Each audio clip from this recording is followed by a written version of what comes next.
안녕하세요. 구명모 법무사입니다. 최근 3월 1일 기준으로 부산회생법원과 수원회생법원이 새롭게 개원을 하였습니다.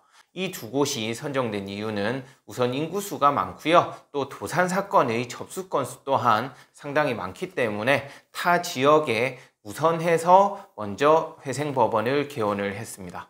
우선 부산과 수원의 회생법원을 개원한 후 1년 정도 있다가 대전 또는 광주에 추가적으로 회생법원을 개원하는 것을 검토할 예정인데요. 이번 시간에는 이 부산과 수원의 회생법원이 새롭게 개원을 하면서 개인 회생 파산 사건에 어떤 영향이 있을지 알아보겠습니다.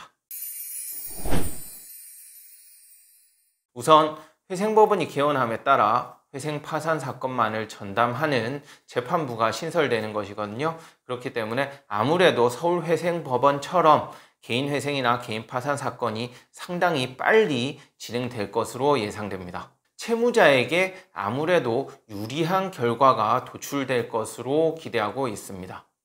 그 이유는 서울회생법원이 채무자 친화적인 법원으로 유명한데요. 아무래도 이 도산 사건만 전문적으로 다루다 보니까 채무자의 입장을 충분히 고려할 수 있겠죠. 그래서 채무자에게 아무래도 유리한 결과가 나오고 있습니다. 또한 서울회생법원은 제가 여러 번 영상으로 설명드린 실무준칙이 있거든요. 그 실무준칙의 내용에 따라서 생계비에 있어서는 일반적인 기초생계비 외에도 자녀의 교육비 또는 임대료, 주거비, 그리고 의료비 등을 추가적으로 인정해 줄 수 있는 기준안을 마련해 놓고 있거든요. 이에 따라서 추가적인 생계비를 신청하는 것도 상당히 용이한 것이 사실입니다.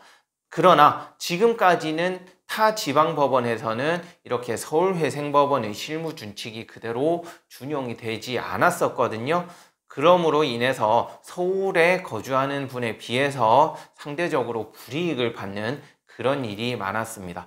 하지만 이번 회생법원이 추가됨으로써 부산이나 수원에 거주하는 채무자도 서울회생법원과 마찬가지의 혜택을 볼 수 있지 않을까 예상하고 있고요. 서울회생법원의 경우에는 주식이나 비트코인으로 인한 채무도 원금 탕감이 충분히 이루어지고 있죠. 이러한 부분 또한 새로 개원하는 회생법원에서 충분히 수용할 여지가 있다고 하겠습니다. 그리고 배우자의 자산도 서울회생법원에서는 반영을 전혀 안 하거든요.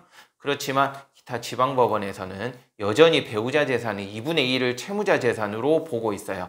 그러한 중요한 부분 또한 서울회생법원과 마찬가지로 취급을 하지 않을까 예상을 하고 있습니다. 예상을 하는 이유는 이제 막 개원을 했기 때문에 실제 사건을 들어가 보면 어떤 식으로 결과가 나올지 아직 확실히 알 수는 없거든요. 따라서 이후에 제가 수원과 부산 회생법원에 진행하는 사건의 결과가 나옴에 따라 또 추가적으로 설명을 드리도록 할 거고요. 이렇듯 수원과 부산 회생법원이 개원하면서 채무자에게 상당히 유리하게 회생 파산 사건이 진행될 것으로 기대되고 있는데요. 이 수원 회생법원과 부산 회생법원을 관할하는 지역이 수원과 부산뿐만 아니라 그 주변의 여러 시군구를 관할하고 있어요.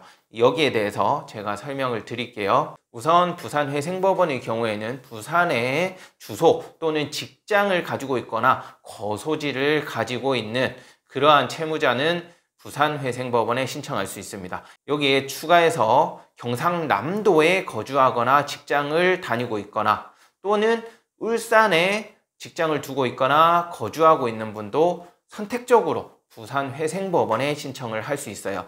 울산의 경우에는 울산지방법원에 개인회생 파산 사건을 접수했었는데요. 이제는 울산에 거주하는 채무자도 부산회생법원과 울산지방법원에 선택적으로 신청을 할 수 있도록 그렇게 되었습니다. 그리고 수원회생법원은 관할하는 구역이 상당히 많은데요. 수원뿐만 아니라 오산, 용인, 화성, 성남, 하남, 평택, 이천, 안산, 광명, 시흥, 안성, 광주, 안양, 과천, 의왕, 군포, 여주, 양평군 등 19개 시군을 관할하고 있으니까 알고 계시면 되겠네요. 네, 이번 시간에는 수원회생법원, 부산회생법원의 개원에 따른 예상되는 효과에 대해서 설명드렸는데요. 이번 영상 보시고 궁금한 사항 있으시면 또 문의 주시기 바랍니다. 끝까지 시청해 주셔서 감사하고요.